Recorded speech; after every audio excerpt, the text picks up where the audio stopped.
Praise the Lord everyone. मैं आज फिर से परमेश्वर की हजूरी में आप सबका वेलकम करती हूँ।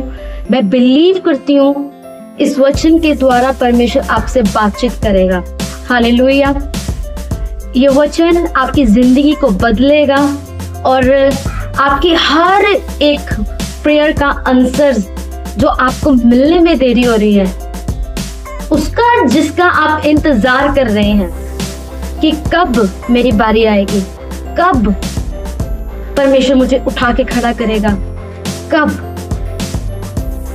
आप ये परमेश्वर से पूछ पूछ के थक चुके हैं, लेकिन मैं आपसे इस वचन के द्वारा बात करना चाहती हूँ। उससे पहले मैं कुछ चीजों के बारे में बात करूंगी कि परमेश्वर अपने समय के अनुसार आपको उत्तर जरूर देगा। हालेलुया। मैं बिलीव करती हूँ इस वचन के द्वारा आप पर जो आंसर्स आप मांग रहे थे, जो क्वेश्चंस आपके थे, इसके आंसर्स आपको जरूर मिलेंगे। हालेलुया। आमीन। वेटिंग एक ऐसी चीज है जिसमें एक इंसान ना बहुत इंतजार करते हैं कि परमेश्वर कब मेरी जिंदगी में ये चीजें पूरी होंगी। इंतजार, कई बार हम कुछ लोग बचपन से इंतजार कर रहे हैं अपने अच्छे समय का। कुछ लोग अभी के लिए जब परमेश्वर में आए तो इंतजार कर रहे कि अब तो मैं सही हो चुकी हूँ, अब तो मैं सही हो चुका हूँ, मुझे फिर भी इतना इंतजार क्यों करना पड़ रहा है। मैं आपसे एक बात कहना चाहती हूँ कि याद रखें, जिस व्यक्ति को परमेश्वर इंतजार करवा रहा है, उस व्यक्ति के लिए परमेश्वर के पास एक खास योजना है। आप इंतजार में हैं कब मुझे आशीष मिलेगी, और कुछ लोग इंतजार करते करते थक चुकी है और पता है क्या बोलते हैं, बस अब और मैं इंतजार नहीं करूंगी, अब और मैं इंतजार नहीं करूंगा, अब बस हो गया। वो बैकस्लाइड हो जाते हैं। कुछ लोग पाप में पड़ जाते हैं, बुरी संगति में चले जाते हैं, नशों में चले जाते हैं, वो चीजें जो परमेश्वर को पसंद नहीं है। क्योंकि परमेश्वर आपको परखता है, कुछ देने से पहले परमेश्वर आपको परखता है कि अब देखता हूँ कि मेरा बच्चा सही हो चुका है। और आप जब सही मार्ग पे चलना शुरू करते हो, वो चीजें करना शुरू कर देते हो जो परमेश्वर को पसंद है, तो परमेश्वर कहता है देने से पहले, देने के लिए तो मैं तैयार हूँ, पर मैं देने से पहले एक बार और परख लेता हूँ। और जैसे ही वो आपको देना चाहता है, एक बार और वो टेस्ट करता है, और एक वो बार आप वो इंतजार जो आपने कई सालों से किया होता है, वो इंतजार खत्म होने वाला होता है, और एक सेकंड के लिए परमेश्वर आपको फिर से परीक्षा में डालता है। और वो एक सेकंड कई सालों का, एक सेकंड में आपका प्रेशर ज्यादा हो जाता है। इतना आपने सालों में प्रेशर नहीं सहा होता, उतना आप 1, 5 या 10 मिनट के लिए वो प्रेशर होता है कि परमेश्वर परखता है, और उस प्रेशर में कई बार इंसान हार जाता है। अक्सर लोगों के साथ यही होता है, अक्सर यही लोग होता है, अक्सर ये लोग, इन लोगों के लिए परमेश्वर की खास योजना इन 5-10 मिनट के लिए उस प्रेशर में वो गलत फैसला ले लेते हैं, और उसी 5-10 मिनट के प्रेशर में परमेश्वर उनको परख रहा होता है, पर उनको पता ही नहीं है। ये आपके साथ नहीं हो रहा होगा, ये बहुत सारे लोगों के साथ होता है, मेरे साथ भी ऐसा हुआ है। लेकिन मेरी टाइमिंग, मेरा परमेश्वर के साथ चलना, यहाँ तक आना, ये बहुत लंबा सफर है।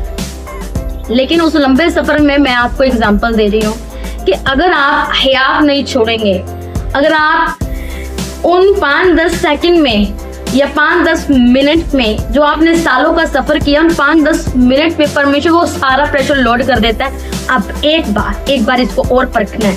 अगर वहां पे आप जीत गए, मैं आपसे कहना चाहती हूँ आपकी वो आपको मिलने वाला जो आपने कभी सोचा नहीं है। पर ना हम लोग पता क्या है, अरे ऐसा कुछ नहीं होता, अरे कुछ परमेश्वर नहीं देता, लोग बहुत कुछ बोलेंगे, लोग बहुत कुछ कहेंगे, पर फर्क ये पड़ता है कि परमेश्वर आपके बारे में क्या सोचता है और परमेश्वर ने आपके लिए रखा क्या है। बाइबल में ऐसी बहुत सारी स्टोरीज हैं। एंड टाइमिंग का प्रेशर आप अब्राहम की स्टोरी से ले सकते हैं, एक सत्य घटना। अब्राहम का क्लास एक प्रेशर दिया गया था बेटे का, याद कीजिए, और वो प्रेशर में उसने वफादारी को दिखाया और वो धार्मिक गिना गया। अब मैं आपसे एक बात कहना चाहती हूँ, मुझे पता है ये मैसेज बहुत सारे लोगों के लिए उत्तर बन के आने वाला है, ये मेरा विश्वास है, और मुझे ये भी पता है कि आप लोगों को आंसर जरूर मिलेगा। 5-10 मिनट का प्रेशर आपकी जिंदगी में जो है ना, वो आपको अगर आपने सह लिया, वो 5-10 मिनट के प्रेशर में खुदावंद वो जो आपकी परीक्षा ले रहा है, अगर आप जीत गए, मैं आपसे कहना चाहती हूँ कि खुदावंद आपको वो ब्लेसिंग देने जा रहा है। अपनी धार्मिकता को कायम रखें, अपनी पवित्रता को कायम रखें, अपने स्वभाव को वैसे ही रखें, प्रेम वैसे ही रखें। हालेलुया। कोई बदलाव ना करें अपनी जिंदगी में कि नहीं अब मुझे नहीं, बस अब हो गया, अब मैं अपने वो असली वाले रूप में आता हूँ। बहुत सारे लोगों का ऐसा रहता है, अब मैं अपना असली रूप दिखाऊंगा, अब मैं अपना असली रूप दिखाऊंगी कि मैं कौन हूँ। ऐसा नहीं करना आपने। परमेश्वर आपकी परीक्षा ले रहा है, आपको कुछ देने से पहले। वो टाइमिंग अगर आपकी जिंदगी में है तो बिलीव करें, परमेश्वर आपको बेस्ट देने जा रहा है। इस वेटिंग के समय कोई गवाए मत। वेटिंग का समय तो बहुत सारे लोगों की जिंदगी में आया।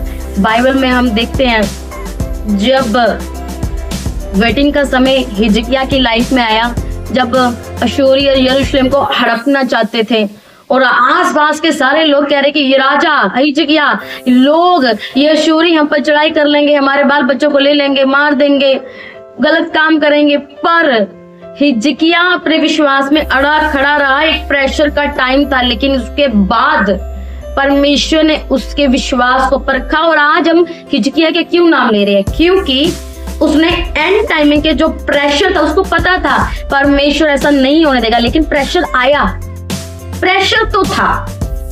अब हम कहें कि बिना प्रेशर, बिना एग्जाम के हम नेक्स्ट क्लास में चले जाएं, वो सब हमें मिल जाए, ऐसा नहीं होता।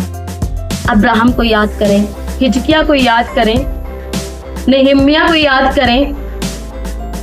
हालेलुया। मैं बिलीव करती हूँ, मैं आज एक छोटा सा मैसेज देना चाहती थी। बाकी मेरे पास आपके लिए बहुत अच्छे मैसेज है जो खुदावंद ने मुझे दिए हैं, कुछ समय के लिए नहीं दे पाई, लेकिन आज अगली वीडियो में हम स्टडी करेंगे बहुत अच्छी चीजों में। मैं बिलीव करती हूँ उन वचनों के साथ आप बहुत ब्लेस्ड होने वाले हैं। God bless you all. खुदा सबको बहुतायत के साथ बरकत और आशीष दे। वेटिंग का समय है, बी केयरफुल, खुदा के प्रेजेंस में रहें और वफादार रहें। God bless.